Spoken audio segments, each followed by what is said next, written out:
Hi மக்களே, இன்றைக்கி நம்ம என்ன செய்ய போகிறோன்னா சக்கரவள்ளி கிழங்கு வச்சு குழி பணியாரம் தாங்க செய்ய போகிறோம். வாங்க எப்படி செய்யுதுன்னு பார்க்கலாம். இதுக்கு தனியாலாம் மாவு அரைக்க தேவையில்லைங்க. நம்ம வீட்டில் இட்லி தோசைக்கு அரைச்ச மாவே போதுங்க.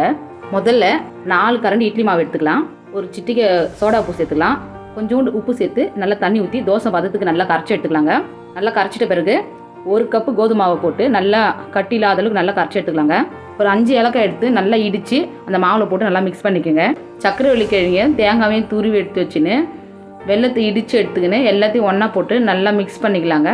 நல்லா இந்த மாதிரி ஊற்றுற பதத்துக்கு வரணும். இப்போது ஸ்டவ் பற்ற வச்சு குழி பணியார சட்டி எடுத்து அடுப்பில் வச்சு எண்ணெய் ஊற்றிட்டு கொஞ்சம் மாவாக ஊற்றுங்க. அந்த குழி ஃபுல்லாக ஊற்றிடாதீங்க. வெந்து மாவு கொஞ்சம் மேலே வரும், திருப்பி போட முடியாது. குழிக்கு கொஞ்சம் உள்ளவே ஊற்றிங்க. அப்போ தான் திருப்பத்துக்குலாம் நம்மளுக்கு ஈஸியாக இருக்கும். அடுப்பு வந்து சிம்மிலே வச்சு எரி வைங்க, ஃபுல் ஆனில் வச்சுடாதீங்க. சக்கரவள்ளி கிழங்கு வந்து உடம்புக்கு ரொம்ப ஹெல்த்திங்க. இதை வந்து தனியாக கிழங்காக வேக வச்சு கொடுத்தா ஒரு சில பிள்ளைங்க சாப்பிட மாட்டாங்க. இந்த மாதிரி நம்ம பணியாரத்தில் போட்டு கொடுத்தனா எல்லா குழந்தைங்களும் நல்லா சாப்பிடும். ஸ்கூல் விட்டு வந்த பிறகு பிள்ளைங்களுக்கு ஈவினிங் ஸ்நாக்ஸாக செஞ்சு கொடுக்கலாம், நல்லா சாப்பிடுவாங்க. பயங்கர டேஸ்ட்டாக இருக்குங்க. செஞ்சு பாருங்கள். செஞ்சு எப்படி இருக்குதுன்னு கமெண்ட்டில் சொல்லுங்கள்.